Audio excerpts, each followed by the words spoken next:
And you're very welcome along to another edition of Tipp with myself, Shane Brophy, sports editor of the Nina Guardian, joined this week by local reporter Noel Dundon. Noel, you're very welcome to the show. First one of 2026. Been a good one already, and I suppose it really ups a gear this weekend at the start of the National Leagues. Yeah, it does, Shane. I suppose we started off the new year in the way maybe we finished the old one with a victory in Croke Park, for Upshur Strumban.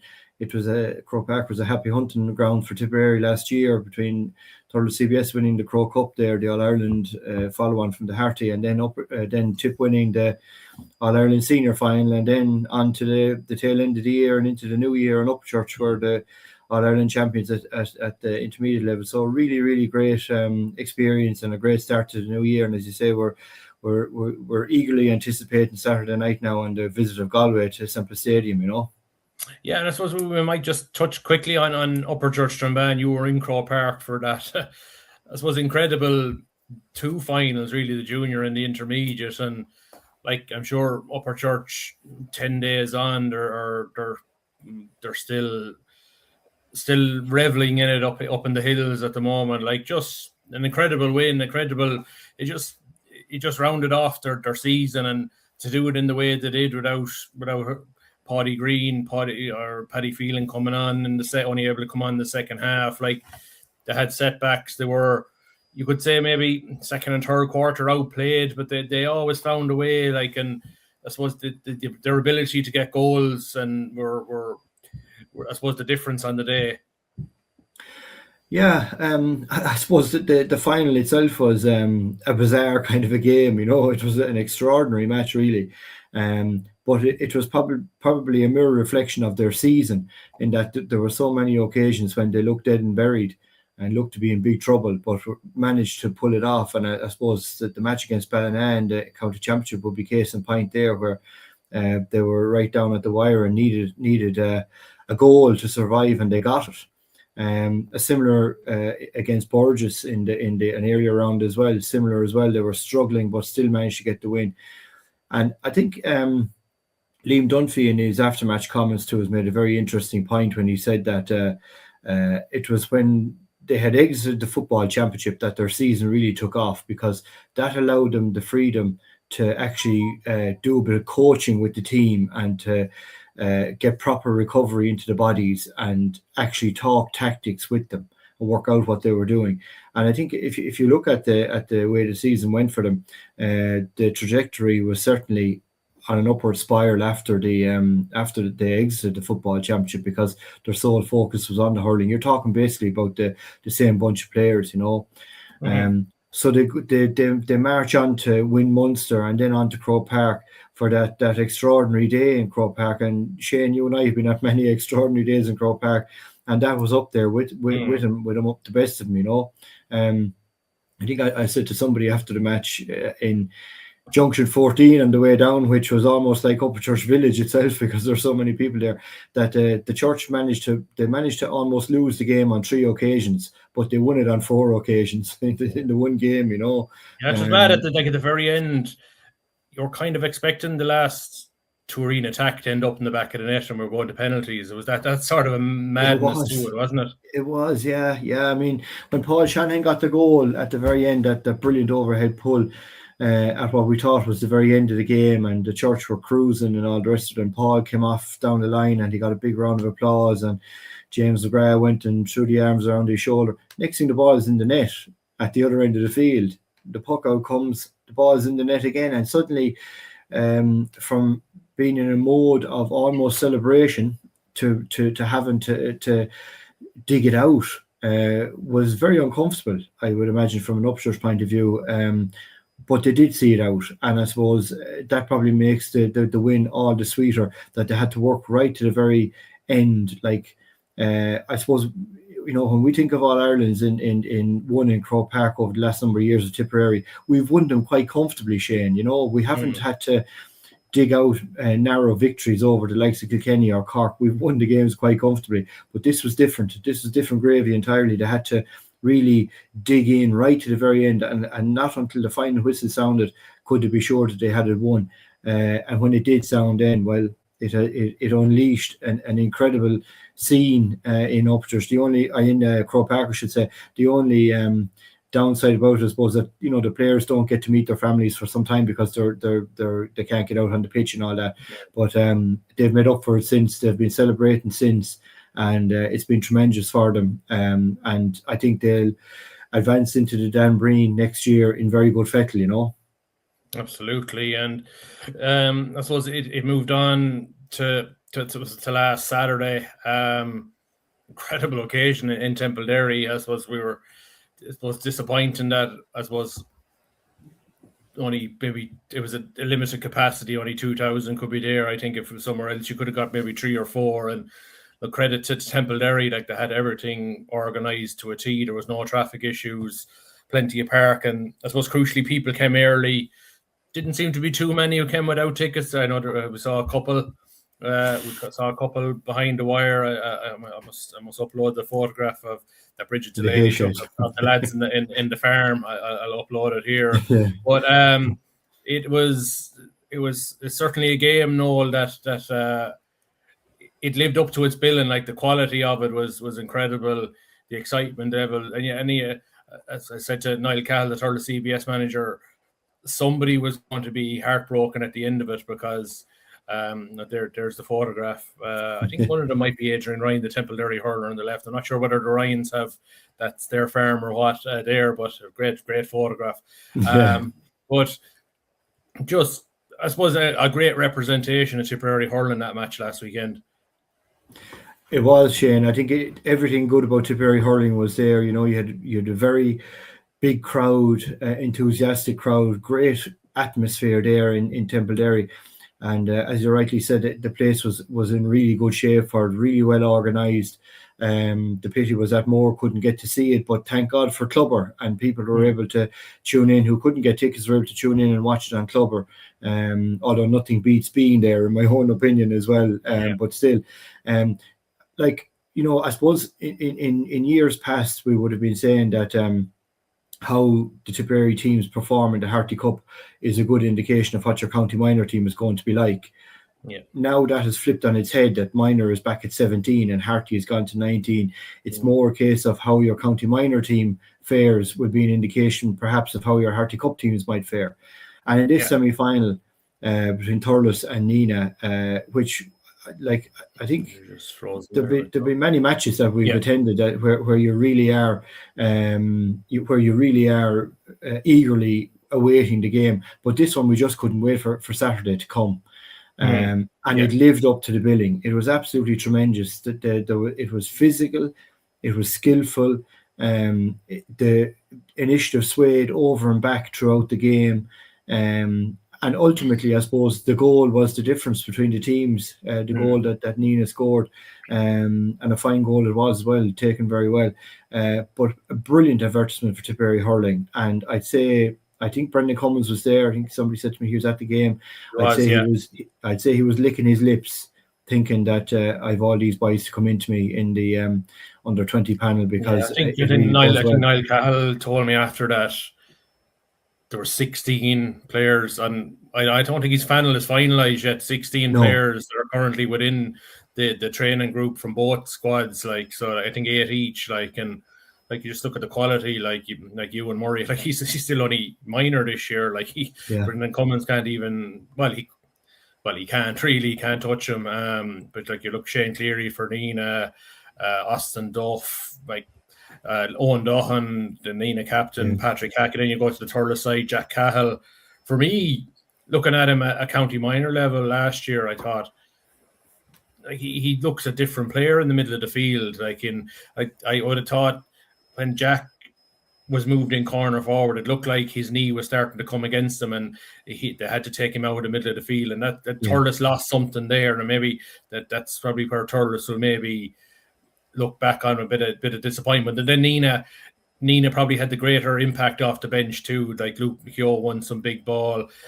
Hugo Healy I thought was very busy after he came on. Rian McGrath too. So I'd say Nina's goal threat plus maybe their impact of the bench were probably what were just shaded in their favour. Yeah, I'd have no argument with that. I think Nina were the better team on the day, slightly better than Thurles, and they won the game as a result. I also think that perhaps Nina have a greater capacity to improve as well. Maybe I think Thurles really got as much out of themselves as they possibly could. I don't think I any of think the there's only Thurles five lads are. survivors from last year's team, like, so it Yeah, wasn't. It was it's a new team. practically a new team. Yeah. Yeah, practically new team. So I think Thurles. I suppose when you lose a game, you always have regrets, but I think they can be happy in the knowledge that there was little more they could have done to have won this game. They really performed to the level that they were hoping to get to, I think. But Nina just had that little bit extra, and I think. I think when Nina go to play Flannels in that final, if they are to win the Harty Cup, I think they'll look back on the semi-final as being a game that really got them to the required level and tempo.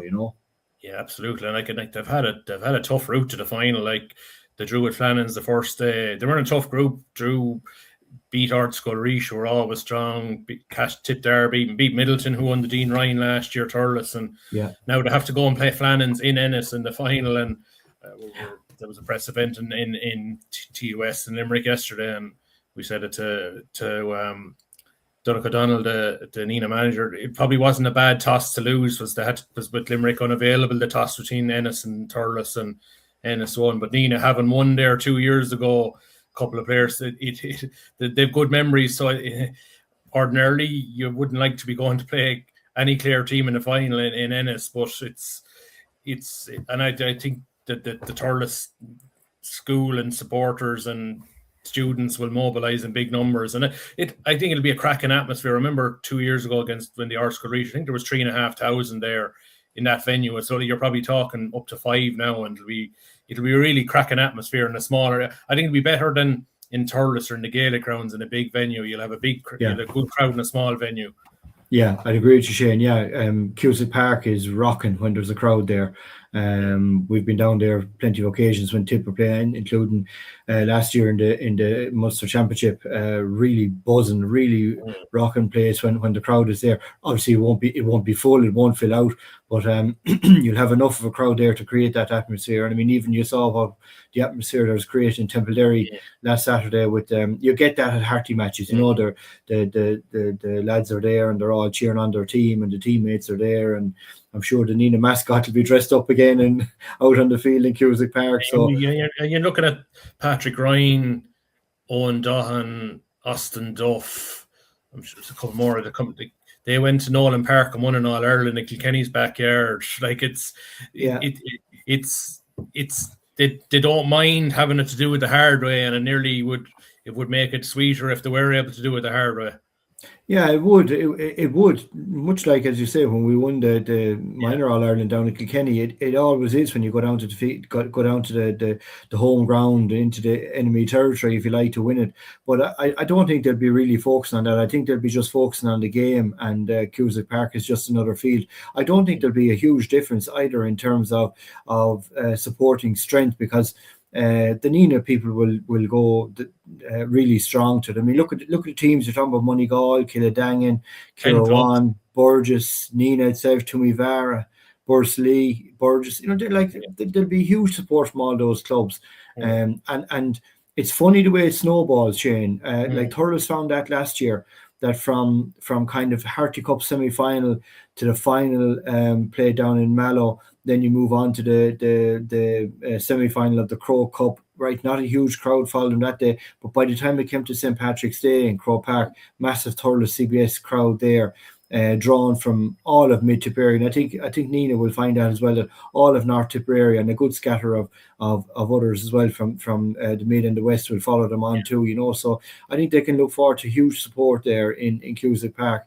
And it would just be tremendous if they were to win it, their second title in 3 years, and a fourth title in a row for Tipperary. I think it would be really. I would assume, I'd have to think it must be unprecedented if the Harty Cup. I assume it's unprecedented as it is that it says in Tipp for 3 years in a row. I'd say it's definitely it'll be. But this will be four. This will be four, wouldn't it? Four, yeah. Unless some of the Cork teams, I'd have to look it up now, Shane. But unless some of the Cork well, I'd schools, say for maybe. Tipperary, I couldn't say it ever happened before. That was no, not for Tip anyway. So, yeah. We'll move on, Noel, to this Saturday night. The National Hurling League gets underway. Tip back in action, All Ireland champions. I assume they'll get the traditional guard of honour as the winners. Like I think. I don't think Galway will. Nobody likes doing it, but it has to be done. And unfortunately, Galway are first up in the schedule. I just pull up the team. Yeah, pull up the team that was announced last night. 10 players that started in last year's All-Ireland final. And 2 debutants, Cathal O'Reilly, your own clubman in Holy Cross, and Jack Leamy, a corner forward.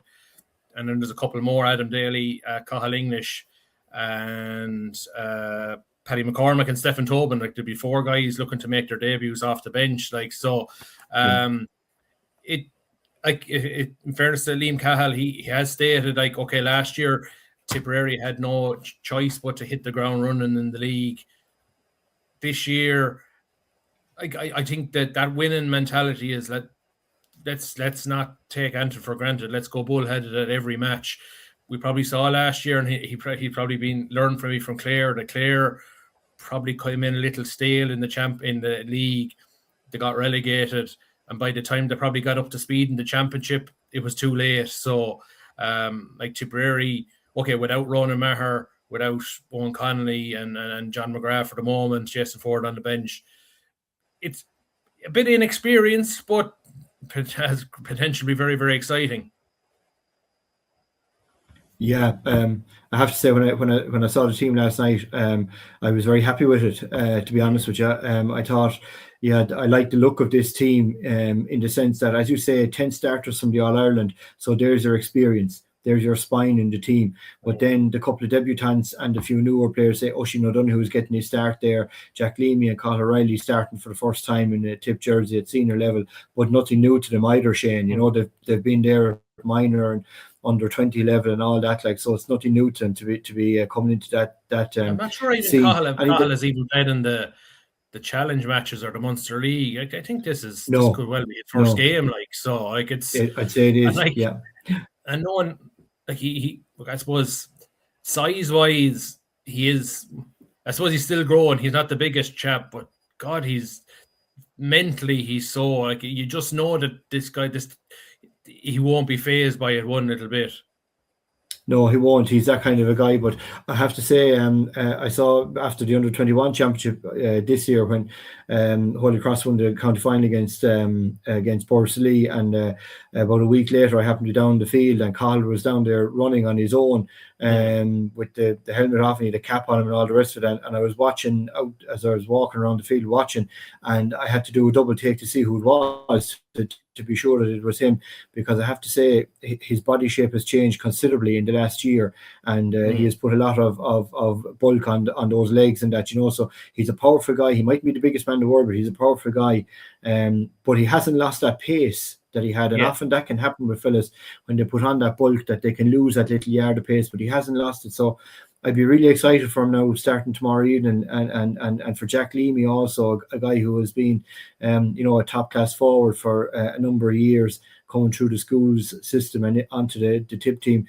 But I think the real key here, Shane, is the fact that you're not throwing them in with 7 or 8 debutants, that you're putting in the experienced heads around them, and it is a big game. It's like, obviously it's a big game when you're making your debut, but I think it's a big game for Tip. And we saw last year getting off to the good start up in Salt Hill. We didn't know then how the year was going to unfold. I suppose we were possibly surprised at how poor Galway were on that night, but as it carried on for them, it didn't get an awful lot better. They had flashes during the year, but I think Galway will come very, very strong to Semple Stadium, So it'll be a big test of Tip. First time seeing them in a really competitive game since winning the All Ireland, and I think you're going to have a big Tipperary crowd there as well. So hopefully it'll be a great occasion, Yeah, just looking at, I suppose, in my piece in The Guardian this week, I was sort of saying, like, if Tipperary are to go strong to retain the All-Ireland, it not only needs the I suppose the core 15 that probably did a lot of heavy lifting last year. It needs the guys that were on the fringes last year pushing on, and I say the likes of Joe Caesar. I think at either halfback or midfield, I think there's definitely a role for him to kick on. Dara Stakeland's another. Oisin O'Donoghue, I don't think he's going to settle for being an impact sub anymore. He'll want to start. So, and then hopefully some of the newbies that are first year in, that have the potential to be the Oisin O'Donoghue for next year, maybe a Paddy McCormick, or you just don't know. So like let's say the Joe Caesars, I'd even throw, even though he's not named on the 26th, the Shawnee Kennelly. I know he was bitterly disappointed not to be on the 26th for the All-Ireland final. Like I would say, if there's a player absolutely fueled to go this year, he'll be one as well. So I know there's the way Tipp are probably the fact that they have to play 3 matches bang bang bang at the start of the league. I probably think you'll probably see 5 changes for the Offaly game, and then maybe 5 again for Cork, because it's just it's a tough start to the league. Plus you have the likes of Darren McCarthy and a few more. Sam O'Farrell, have Fitzgibbon Cup as well. So I'm sure the first 3 league games will be about managing minutes as well.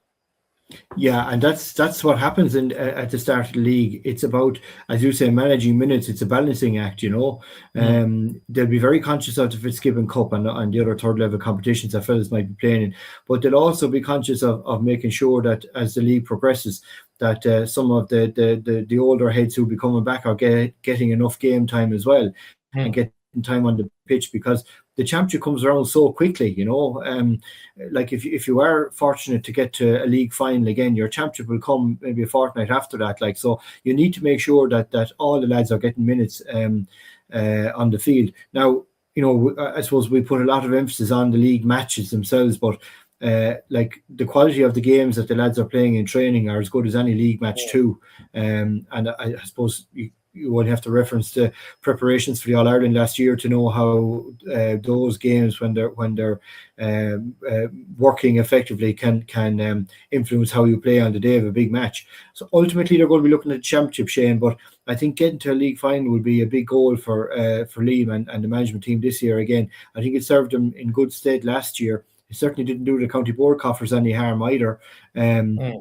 After what was turned out to be a very long year, but I think from the point of view of the further on you go in the league, the closer you're getting to championship tempo and championship pace. I mean, the league final against Cork was championship in all bar name, you could say, really. And like we saw getting to the league final, okay, we lost heavily. It didn't do us any harm for the first round of the championship against Limerick 2 weeks later. Like we still performed against Limerick, and like even in the league final, it was just a 15-minute period of madness, and like Cork have the potential to do that to you. And we said they did it to more of the teams than Tipp last year. It's I think this is going to be I think this is going to be a brilliant league. I think Limerick are going to be going after it. I think Cork will be going after it, but because they all have a reason to need to start strong. I think Galway will look at Tipp and what they did last year. I think, God, if they can do that in 1 year, why can't we do that? Not sure about Kilkenny. Waterford intrigued me a bit. I know that the Ballygunners glad to come back. Maybe they'll be inhibited early on. I think Galway. I think Offaly will be dangerous. I think that'll be I think I'd be wary of Tipp going up there too inexperienced or not having enough. Yeah, they could do with a strong team going up to Tullamore on Sunday week. But it's I think in the past, Noel, where maybe people think, there's a bit of shadow boxing in the league. I don't think there's going to be much this year. Yeah, well, I think all the teams that you've named there, Shane, have something to play for in the league. Yeah. Like Cork, with the way that they capitulated in the All-Ireland, they want to come back out and lay down a marker straight away. Limerick are, that's they like to defend it as well as they can too. Exactly. Yeah, Limerick are in a little bit of transition according to everybody, and they're going to want to come out strong. John Kiley probably has to find a few players, not necessarily find them, but nail down the positions. Tipp, lost the league final last year as All-Ireland champions. We go in probably on the top of the pile, but once the season starts and the ball is thrown in, everybody's on an even keel. So like they all, Galway the same way after last year's league game against Tipp, they're going to want to start strong. They all have their reasons for performing well in the league. And I think like it didn't do us any harm to get to the league final. Yes, we lost the game, but I would actually make the argument that losing the league final and losing that game down in Páirc Uí Chaoimh in the championship, what would have been maybe 3 weeks later, was it, after the league, for 4 weeks maybe after the league final, that they actually set out the template from those two games. We were able to set out the template as to how to beat Cork in the All-Ireland. So like dismissing league games is dangerous. And don't forget, we actually beat Cork in the league last year as well, in Semple Stadium, in a game that an awful lot of people have forgotten about, but it was an important one for us to win. So each of the games that we play in the league this year are important for different reasons. Saturday night's game, very important from the point of view of Jack Leamy and Colin O'Reilly starting their first games, Oisin O'Donoghue getting his start in the game, and whoever else is going to come in to bring the ship home in the second half of the concluding stages of the game. Maybe a few more debutants, who knows. So then you roll on to the next game. Then again, it'll be similar as you've referenced there. There'll probably be changes again. Maybe other guys getting their chance. And the big thing from a Tipp point of view, we have 43 players in training at the minute, not all available due to injury and all the rest of it. But each one of them, when they get the chance, they need to hold their hand up and say, "Yeah, I'm here. Consider me for a position." And I think that's the real key to Tipp this year, having that amount of competition in your panel. First of all, to get into the first 15, then to get into the 26, and then to stay in the panel, because I'm sure there'll probably be a few calls as well as we go on. Yeah, and like I know one thing Liam was very, very driven by last year, and it ended up working out for them as they were unbeaten in all their home games last year with league and championship. So I think you're definitely looking at the Galway, Limerick and Kilkenny games at home in the league. I think just building that bit of a fortress mentality. I've always felt that Semple Stadium probably is the least advantageous home advantage of any of the top level hurling teams, because everybody loves playing there. So you've got to make it you've got to start turning it into a difficult place to go, and they've started the process. Like I think that Limerick game on the 22nd of February, I think that's going to be a marquee one. I think Tipp will be looking to go strong that day because they'll have come off a 2-week break. I think Fitzgibbon will probably be over at that stage. Yeah. Limerick, I think it's a big year for Limerick. I think if they don't win another All-Ireland this year, I think this group of players won't win another one. I think that they're not an old team per se, but they have a lot of miles on the clock. Like they won their first All-Ireland very, very young. The away match against Cork on the 7th of February, that's going to be a tasty one. I think Tipp will look to send a very strong team down there. Just to, it wouldn't be fatal if you lost, but you kind of have one eye on the 19th of April in the first round of the championship. You like to put it in Cork's head that we kind of have your number. Like what happened last July was no fluke. It wasn't a fluke of Tipp just had one of those halves. It was, and I just wonder, is it something that Liam Cahill and the management will nap at from time to time? Is that, like, I was just listening to some of the league previews this week, and I even look at the bookies odds. It's Cork and it's Limerick and it's Tipp. Like Tipp for All Ireland champions, even in a lot of the chatter, are third in the list when it comes to being chatted about. It's something that can be used from time to time. It's a nice little nugget to have in the back pocket in terms of a motivator. It is, yeah. It kind of irks me a little bit, we're all Ireland champions, and yet you're being written off again. Almost like, people say that winning the All Ireland in 2025 was a bit of a fluke. It wasn't that Tipp won it was that Cork lost it kind of thing. That sort of narrative has been doing the rounds all right. And look, that suits us fine. I think, we had it all the way up along through last year's championship. There was always a doubt: would we win? Could we win? Right up to the All Ireland semi-final, most people didn't see Tipperary beating Kilkenny, and when it came to the All Ireland, nobody saw Tipp beating Cork. But yet we beat them all, and it was great and unexpected, and that's probably made it even better. But to go back to the point you made initially, Shane, there in relation to Semple Stadium, and turning it into a fortress, I think there's a double benefit to that. The first thing being that obviously when you're playing at home, you don't want to be seen as a sort of a soft touch just because people are coming to the most precious hurling stadium in the country. You want to be able to go out and perform there and win your matches. But the other thing as well is that when you're winning matches at home, you bring the crowd along with you. Yeah. And winning your supporters over was one of the big goals for Liam Cahill this time last year. You referenced it with yourself in the interview in the Nina Guardian that he had to win the Tipperary supporters back. They've done that, I think, through their endeavours last year, and now the key will be to make sure that they stay on the train with them, because this team is on a bit of a journey. Like, it's a young team. It's a young team, and there's plenty in this team. A couple of the experienced heads are there, granted, but you look at the number of guys that have come through the under-20 system and the minor system. We have a young squad, a lot of players come up behind, and the key would be to bring them all along and to bring the supporters on that journey as well. Yeah, and I think, Noel, it's important. I think the supporters come in big numbers tomorrow night. I know that the weather is it's a bit iffy, and it's on RT. You could take the easy way out, but like I would say, if Cork had won the All-Ireland last year, I think their first league match would have been a sellout this weekend. I think, like, I'm not saying Semple Stadium is going to be a sellout, but like, if we can't get maybe 10,000 there tomorrow night, and just saying recognition, okay, it's our first proper game. We had a couple of pre-season games and Munster League games. That this is the real deal. This is the time maybe to acknowledge, okay, thanks for what you've done. We're in behind you.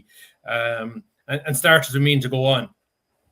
Yeah, I mean, like, if a third of the people who turned up on the night of the All-Ireland Liam McCarthy Cup came back, attended on Saturday night, there'd be a fine crowd there, But yeah, I think you're right. Sometimes we can become, as Tipp people, who can be a little bit complacent about going to these games, and as you say, maybe take the easy option and watch it on TV and all that.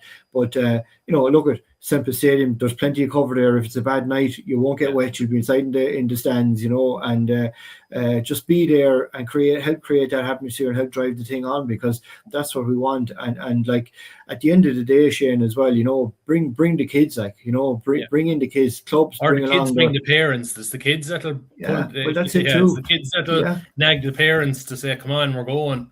Yeah, that's as much a part of it as well, Shane, nowadays, like, bring them along. They'll stay at home and they'll watch it on television, and they'll be on the PlayStation for the night or something, like, and your cranky kids send them on. Bring them out to the game, let them see their heroes in the flesh, and let them see what's going on, let them sample that atmosphere, and let them be bitten by the bug. That's the thing that you're doing. That's how you pass on the tradition and the love for the game and the love for the county and all that. Like, and as I say, the last time a lot of those people would have been in Semple Stadium was for the homecoming last year, which was a tremendous occasion. But let's get on the train early this year. Yeah, and just to flag it, on the 21st of February, when the Limerick game is at 5:30, but after that is the now annual, and it's coming very popular, the night at the Dogs across the road in the Greyhound Stadium. All the Tipp players will be there after the Limerick game. It's a really good night. Like, Liam himself is a big doggy man, and I think the last few years, I think they've had a club race where each club has sent one of his fastest lads in to do a lap of the track or something. So a bit of crack there as well. So that's something to flag for people on the Saturday the 21st in a few weeks' time. Rumour has it you're going to be racing for Laura, Shane. Is that true? Yeah. We might get to sign one of the McIntyres up. We'll get Claude up. Claude will beat a lot of the lads now. She's fair quick. Your own thoughts, Noel, in terms of maybe the year ahead, like, and how we've carried ourselves over the last 6 months as All-Ireland champions. And like, the neutrals love throwing at that as we haven't won an All-Ireland and back-to-back since 64, 65. And it kind of annoys me. It's not just the Tipp thing. It's like other teams, like, it's kind of one All-Ireland isn't, you get no credit for winning one. You have to win two. And like, just one All-Ireland one is hard enough. Like, but like, from my point of view, I would have thought, like, we've done everything right. There's been no stories of players acting the maggot or players letting themselves down. Players have gone back to their clubs and performed very well. Like, it just, if you were to come into a new season as defending champions, it couldn't have asked for probably to have gone more smoothly. Yeah, I think they've been exceptional, to be honest. I think like from the minute the All Ireland was won and the homecoming and all that went on around that time of the year. Now remember that was July. It was our first time winning an All Ireland in July, and normally we would have been used to winning them in September, and you're into the whole school scene where you're bringing the cup around to the schools and all that. So the cup was on a fair old parade before ever the schools went back. But the players didn't just leave it there. They went to the schools. I think they recognised, and this is one of Liam Cahill's real strengths. I think that he's a guy who recognises the importance of having players visible to their people. And the cup went on the tour of the schools, even though they'd already had maybe 2 months of going here and there. They went, they had their holiday, the players performed in the county championships, and it went really well, I think, for them all. And they, end up then getting their medals in Nina a couple of weeks ago. I think they've been exemplary, Shane. I really do. I think they've really carried themselves well. We've been good champions. We've had we've earned a lot of admirers, I think, for the way that we performed in the All Ireland and for the way that we've carried ourselves afterwards. And I suppose none more so than Ronan Maher, captain, who delighted to say is back as captain again for this current season, with Jake Morris as the vice captain. Ronan has really carried himself well, and he's been very good. And look, I think the documentary too, Shane, was a very insightful documentary, and it gave an insight into it that maybe a lot of people mightn't see. And again, it was a very positive kind of a thing. So I think, by and large, we've been really good, and I think that carries us on really well into the next year. There have been no stories, has been no messing going on. The lads are back training hard. I've seen quite a bit of their training so far. They're very focused on what they're doing. There's a lot of energy in there, and like, yeah, I know what you're saying about the 2 in a row thing and all that, but I'd be kind of saying, forget about 2 in a row. Let's just go out and win the All Ireland this year again. Yeah, I think that's the way you have to look at it, and it's and like you can't, and like I suppose Munster is so cutthroat, you can't even look beyond making sure you're in the top 3 in Munster. Like we saw Clare last year, All Ireland champions couldn't get out of Munster, so the first target is getting at least 5 points to make sure you're in the top 3. Exactly, that's the achievement. That's the goal, and to get that will be an achievement in itself, because it's such a bear pit. We go to Waterford and we go to Limerick. Not simple place to go to at all. And then we've Cork coming to us, who love Thurles, and Clare coming to us as well. So like it's not easy. It's not easy, and getting out of Munster will be Liam's first goal, his major goal, and then see where it takes us after that. And the fact there's a longer, like, if you go back to 2019, the last time we won the All Ireland before last year, All Ireland was won in August. I think the fact that there's nearly a 5 or 6 month gap before the start of the next season, I think players build up a hunger to go again. Like I think they were nearly glad to go back to training in December, because it sort of put us it's a lot of commitment to go here, there, and everywhere with cups and stuff, and you sort of you're kind of glad to get back to your routine and doing what you want to do best, and that's hurling and being with your mates in the dressing room. Yeah, I certainly saw that in training there. That there was a lot of enthusiasm for it and a lot of energy about the place, and that, like, they were mad to be back on the field, I think, and back training, and as you said, back with the pals. Like, the bonds that they create during the course of a year are very, very strong. Like, there are probably players there who will be closer to each other than they would be to a lot of their own club mates, maybe even, because they spend so much time together and they work so hard together and all that. And then, of course, when you achieve success, that adds to it as well.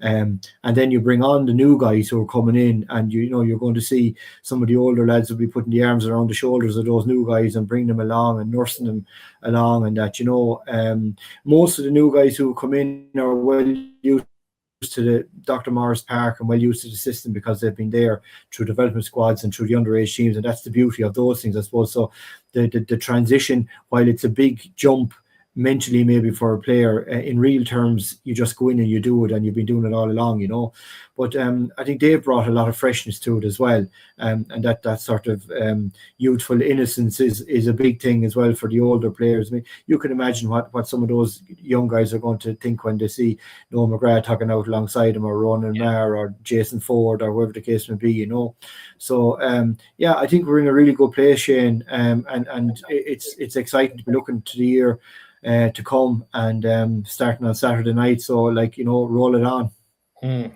Anybody you're particularly, I mentioned at the start a few players that in terms of maybe pushing on this year, anybody you're intrigued by in terms of maybe a fringe player looking to break in, or maybe an established player taking things to the new next level? Yeah, I'm looking forward to seeing how Oisin O'Donoghue performs. From the start, as you mentioned, he's been the kind of the super sub type of thing for us for a good while, but it's a different responsibility to be starting games, and he's getting his start on Saturday night, so that'll be interesting to see how he goes.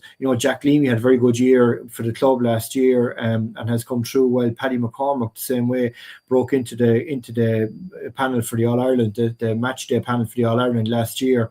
And I think he brings a different type of a dynamic to our forward line, a different type of player entirely to what we've had maybe.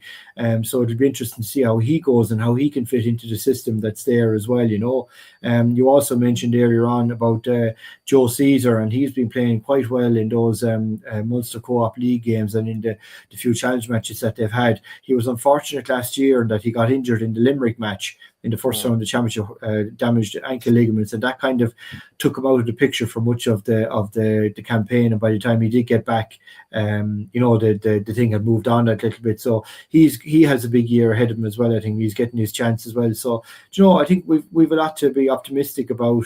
There's a lot of players there that you could say can come in and do a job on any given day, and the key to it is going to be to find the occasion to get them in, and get them that bit of experience or whatever. Absolutely. I look forward to the year ahead. Starts tomorrow night, on Saturday night in FBD Semple Stadium, 7:00 against Galway. Noel Dundon, thanks for your thoughts, and we'll talk to you again throughout the year. Great stuff, Shane. Take care. Noel Dundon there to help me look ahead to the start of the National Hurling League. And you're welcome back to the second part of our first tipcast of the 2026, and we're now looking ahead to the start of the National Football League with local analyst Anthony Shelley. Anthony, you're welcome to the show. Yeah, thanks, Shane. Good to have you along. I suppose, Anthony, look, it's I suppose it's a start of a new campaign. I suppose it's tinged with probably emotion, and I suppose after what happened to poor Philly last October, and I suppose for the players and for Niall taking on those circumstances. And I know for you were a great pal of Philly's, and like it's I'm sure even for you looking ahead to this game, and you're so passionate about football, I'm sure it's bittersweet looking ahead to a new campaign. It is. I suppose as it's getting a bit nearer, you look forward to it a bit more. But they're over Christmas and up to November. That you be kind of saying, football would be the last thing in your mind. But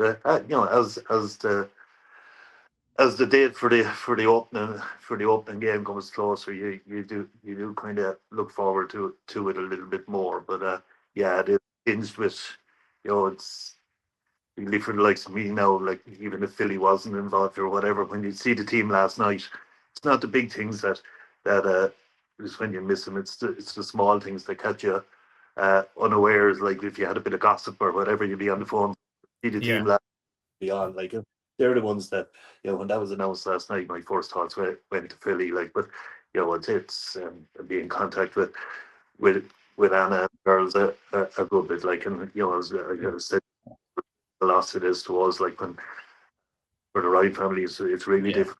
It's particularly when he was such a larger than life character. Like when it's such a huge loss and a big hole in that because it was a house that was just full of joy and crack when you went in, and a character like that goes out of the house.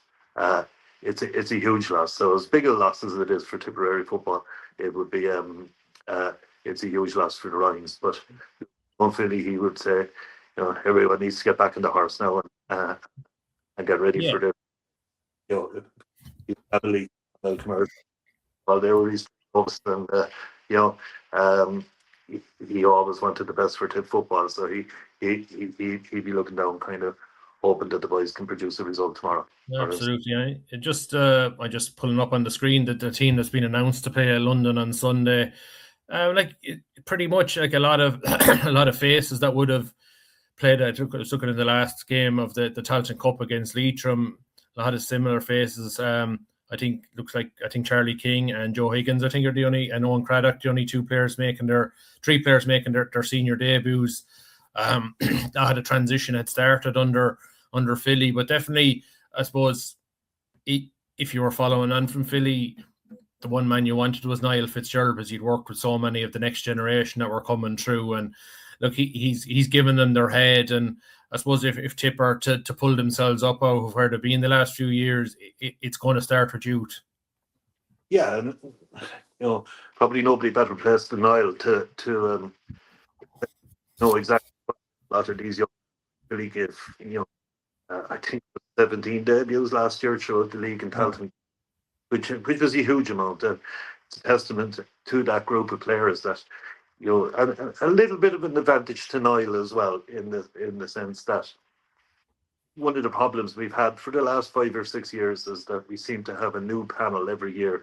There was always, 10 lads leaving the panel, and whoever the manager was then had to find 10 or 12 to replace them. But that hasn't been the case this year. Of the lads stayed on well. Niall has added a few of the under 20s that he had last year, so that's an advantage, because now you have a lot of lads that are into their second year of S&C and into the of playing intercounty football, and that has to stand for something, I think, as the campaign goes on. Pushing for promotion this year. I think we'll go close, but I don't see us getting promotion. But it certainly would be, a good campaign would certainly be a good building block for maybe aiming for promotion next year. And maybe if we had a good campaign and finished in the top 4, that would be great, because we are still extremely young. A lot of lads still only 20 years of age. If we could finish in the top 4, I think it might be actually a year too soon to go up. There should be, and Niall, because of everything that's going on, Niall needs to be given a little bit of time as well. And we don't, if 1 or 2 results start going against us, we don't need to be jumping up and down. He needs time to find his feet as well. But it has the potential, if it goes right, to be one of those teams that will catch an awful lot of opponents by surprise, just because, like, a lot of the players would have played Niall's game plan at under 20 level, and which was quick transitions. And I think we saw it in the McGrath Cup, particularly against the Limerick game. I thought their transitions from defence to attack were lightning quick, except that it was Limerick's B team. But I liked what I saw in terms of the energy and the pace they were looking to play at in possession. Yeah. I was impressed. I was impressed in the Champions Under Lights game as well against, right, granted an experimental Kerry team, but I liked what I saw there as well. Now, probably, you probably took a step back against Cork, but it was a very, very strong Cork side. Their hand was forced because of Sigerson Cup. They kind of had to pick their big guns, but we probably took a bit of a step back there. Quite well. I thought we were back to kind of hesitating when we got to the arc and kind of over and back across it, where we didn't do that against Limerick. Every time we got to the arc, we seemed to be, either having to go for the 2-pointer or trying to get the ball into ball dead, basically, whether it be for a 1-pointer or a 2-pointer. So I don't think you can, because Cork are obviously well ahead of us at the. So I think the Limerick game was probably a fair benchmark to look at it, and what we see quite good. Against London, this London side bad. Like, we only drew with them in 2024. They caught us last year with the last kick of the ball in Semple Stadium, and they have unusually a bit like what I was saying there about us over the last few years, traditionally they would nearly have 10 or 12 new players every year, but they seem to have a lot of lads hanging around for a couple of years. And that's probably helped by a number of the 4 or 5 homegrown players. Yeah. And very good players that like the likes of Liam Gallagher and Ty Barry and Share after. These lads would get onto an awful lot of, certainly in Division 2 and Division 3 teams, they're really, really good players. They're all London born and bred. So, London won't be an easy task. And if you have to have any chance, you have to do exactly as you said, transition the ball quickly, because if you hesitate, they will turn you over because they're going to be big. And I suppose particularly with a light team and maybe a team that's still only building the S&C base, that you don't want to be physically trying to break down 11 defenders. You want to have space. If you want to have space to move with lighter guys until they do get up to a stage where they can take on the really powerful cornerbacks and the halfbacks. Yeah, it's a case of when you're on the ball, you just have to move it quickly. You can't be taking touches because you will get turned over against the stronger team. So it's when you're on it, move the ball fast, and when you're off it, move yourself. And it's kind of everything nearly has to be at 100 miles an hour, and see where that takes it.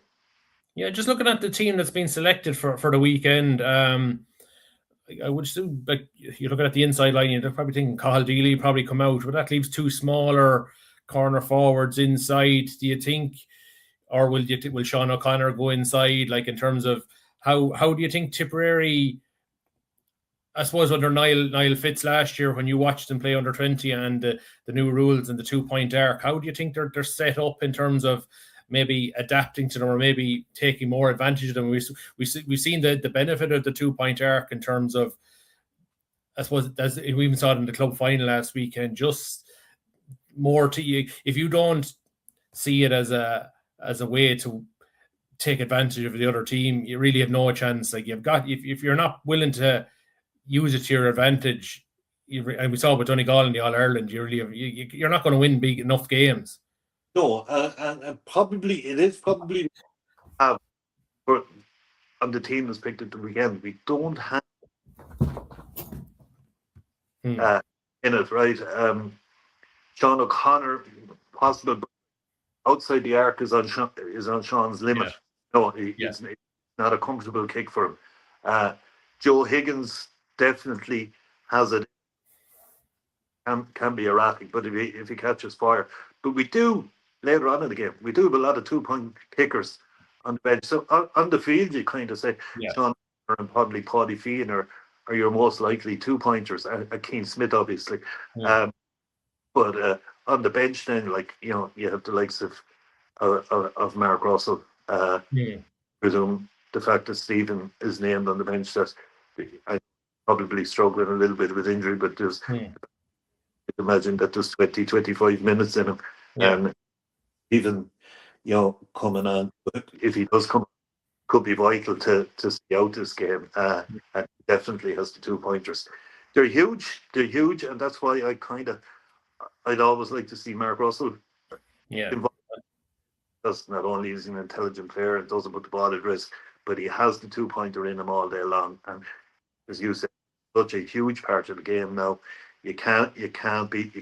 You'd need about 2 or 3 in every game. Yeah, and I think I'd be fascinated to see the second year of the new rules, and particularly the 2-point arc. I was thinking a lot of teams are setting up to defend the arc, but if you're clever enough, I mean, maybe got 2-on-1s where you dink the ball, and then once you're inside the arc, you're potentially in for a goal if you work it right. That's the clever coaches will potentially see more goals next year if you could just say a give and go kind of a thing, and you're suddenly inside the arc.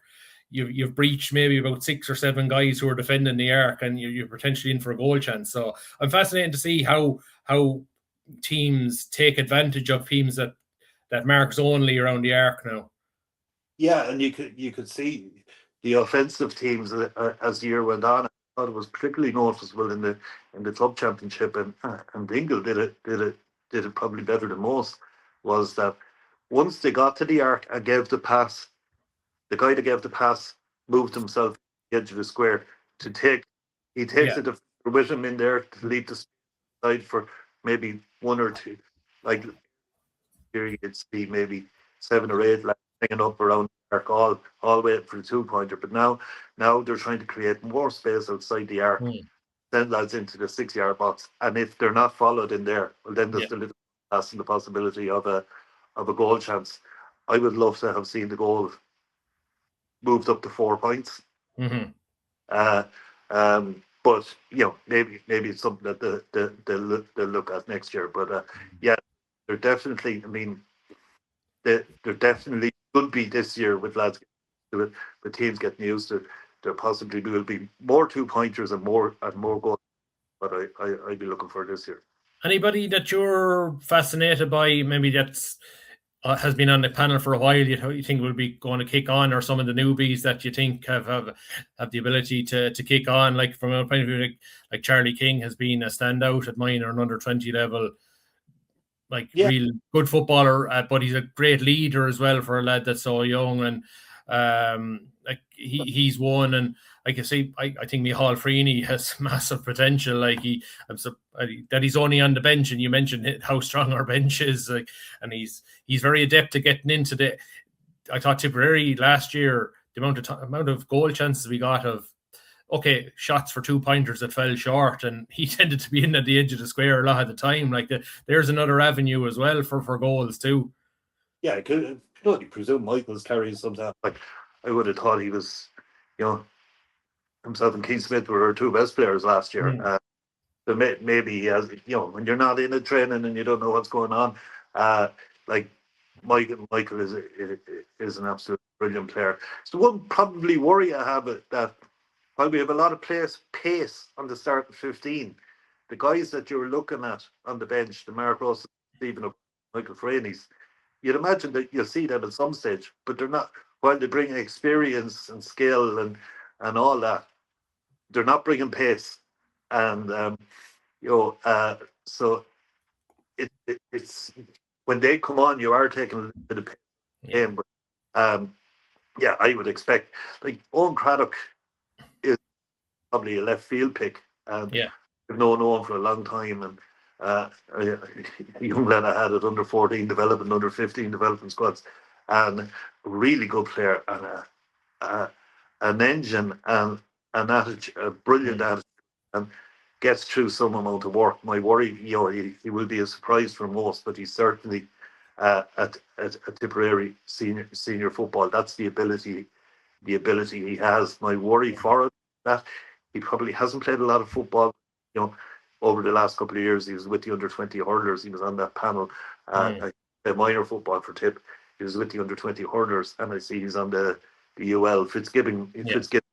And so he might be a little bit rusty in the ball skills, but you know what, you won't let an attitude in for him, and I suppose he's not going to get better sitting on the bench. So he may get pulled after 30 or 40 minutes because he only played a hurt Wednesday night. So he's a lot of miles in the legs already in the new year, but he is well capable. Would be a surprise, I think, on the team for a lot of lads, and you probably will see him come off after 40 or 50 minutes, and the likes of Michael or Stephen or Mark coming on for him. Just your thoughts on Shane Garland, the new goalkeeper. Do you think, like Shane Ryan is on the panel, he hasn't been selected on the 26 for this one, Philly's son. Robbie McGrath's on the bench, very, very good young goalkeeper coming through. Is that a nod maybe towards a fly goalie? Like, is he Evan Comfort was Kilsheelan goalkeeper, so like you're probably cutting by with a bit of outfield experience originally from a Monaghan native. So what are your thoughts on him? Interesting. He seems to have it when you see him playing goal twice, as I said in the game against Kerry and in the Limerick game, and he certainly has that little touch of madness. I think that all keepers need. Is there an Ethan Rafferty in him? Is there? There seems to be, yeah. Like, I mean, if you recall the first game against Cork, I think in Cork's first attack, he appeared on the 21-yard line.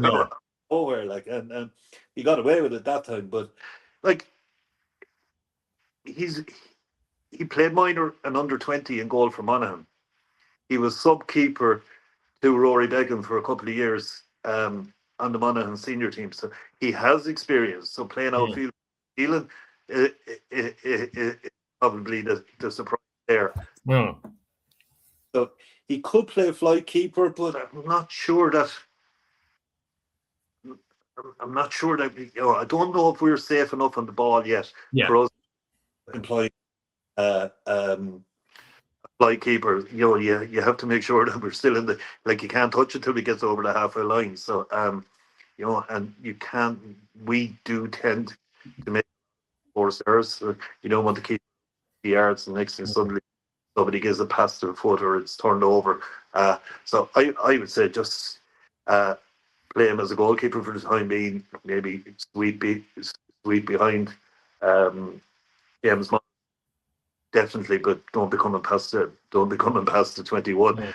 And he does seem to have a good kick out. And what I liked about him in the two games I've seen, when the kickouts aren't, when we're not winning in the middle of the field, he's not afraid. He's ballsy. He's not afraid to take a chance with one. And I think that's what you need. You don't want to be. You need to have a variety of kickouts. Big boots to fill. I thought Shane Ryan, Felice Shane, didn't put a foot wrong last year. Oh, he's injured at the moment, and he's only back into the panel. He was never going.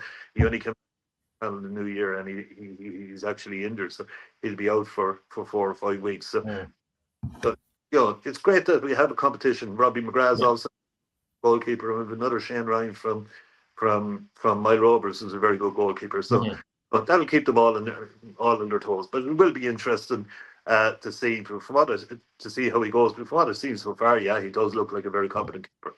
Yeah, you were saying at the start, National League probably get into contention for promotion. We have 4 of our 7 games at home. Niall Fitz in consultation with I think the players said we want to get back into the Semple Stadium, which suggests to me they want to play an open, expansive game. They want to use every yard as possible. And then you get to the championship, beat Waterford, get to a semi-final and perform well, and hopefully if you get to the Tailteann Cup, get out of the group. I suppose that would be a good year for Tipperary, wouldn't it? Yeah. As I said, top 4. If you're going to need 10 points to go up now. The odd team have gone up over the years on 9, but it's probably an easier Division 4 than last year. Wexford were good last year; they're gone up, and Limerick, like Antrim, I think Antrim and Leitrim have come down. So it's probably a weaker Division 4 overall. Wicklow were only lost out in score difference last year to go. They should really go up this year. Like they're probably under pressure to go up. They're a cut above, so I think everybody. Luckily, Leitrim in the FBD League played there last weekend. So, now, granted, it was a very experimental Leitrim team, so you wouldn't read too much into the result, but I suppose it will be a little boost, a little for London. Like Leitrim had 12 debuts, and I think 2 of those 12 had never played for Leitrim at any before. So it is. I don't know what you're going to get from Antrim for year to year. That could be very good, or there could be another down year. You just don't know. Exactly. You see them start. I think we were up in Corrigan Park 2 years ago, and the cracker of a match up there. Like, I think if you target your 4 home games and pick up a win on the road, could be eating me words now, but I think Wicklow are going to be a cut above everybody else. So if you could win 5 of the other 6 games, it'll get you there. But even like in 2024 we'll finish 6th, in 2025 we'll finish 5th. So if you want to see progress, I think we need to finish in the top 4. Yeah, absolutely. And like you have to think, like Tipperary football, it's beginning to stir again. I was just looking, 10 players playing Sigerson this year between various colleges. That's as high a number we've had in a long time. And I suppose David Power being over UL is a big help on that score. I think he is about 6 or 7 of them. The high school in Clonmel are in, the Kernebury semi-final this weekend. I think they have every chance of beating Milltown. At the Abbey are in a Munster B semi-final a year after Cashel were in it. So, like, I think in underage things are starting to stir again. Yeah, and we've had, in fairness to Shane Hennessy and his minor management team over the last couple of years, and Niall and his under-20 management team, we have got ourselves back. We seem to have got ourselves back into being, the best of the rest behind. Yeah. That's where we need to be, and maybe competing with Cork, on any given day. But yeah, if we can keep them all together, when you have a team that young, you're always worried that 2 or 3 of the wrong lads, shall we say, decide that they're going travelling for 2 years, and that. I think it was Niall Fitzgerald said it to me a couple of years ago. I think when he took the under-20 job, of getting guys who want to play football, not guys who maybe are using it as a year to build themselves up as they're going under-20 hurling the year after. Like, go with the guys that maybe have a long-term future playing football. Exactly, yeah, and that seems to be the way now. And granted, I suppose Owen Craddock has been the exception to that. Yeah. But I have no fears for Owen whatsoever. But that's what you want, lads that have committed to the football at minor level, for the most part, under 20 level. Now, it's very hard. Like, I mean, if Brendan Cummins comes calling, you might have been a minor football, but Brendan Cummins comes calling, it's very hard to turn that down. So, can't be too sanctimonious about it. But once you get a group of lads and keep that want to play and keep them together, and I would say, signs are looking very good. I think we might be 2 years off having real excitement, but the building blocks are being put in place. Foundations. Absolutely, I know. Probably a fascinating weekend at schools and inter-county level to see can Tipperary still continue on the upward curve. Anthony Shelley, thanks for that, and we'll talk to you throughout the year. Yeah, no problem, Shane. Anthony Shelley there, looking ahead to the start of the National Football League on Sunday. Tipperary are in London, 1 o'clock game. The game is live on Tipp FM for anybody who wants to follow it. He said, look at the team there: Shane Garland in goals, Jack Harney, James Morris, Ola Connell, the full back line, Charlie King, Paddy Feehan, the new captain at 6, and Luke Boland at left wing back. Joe Higgins and Kieran Costello in the middle of the field, Owen Craddock, Sean O'Connor, Mark Stokes in the half forward line, Keane Smith, Cathal Deely and Dahi Hogan in the full forward line. And don't forget, the Tipperary ladies footballers are also in National Football League first round action on Sunday. They're away to Wexford in Enniscorthy at 2 o'clock under manager David Power. He's a busy man at the moment between UL manager and selector with the high school in Clonmel in their Kernebury. So, but definitely he's a man who knows how to get it work the oracle, and very successful with any team he's involved in. That is it for a very, very busy show. This was our first one of the year. We'll be back next week to review all the action and build up to round 2, and also build up to the Harty Cup final on Saturday week between Nina CBS and St. Flannan's College of Ennis. My thanks to Noel Dunnan and to Anthony Shelley. We'll talk to you next week. Bye for now.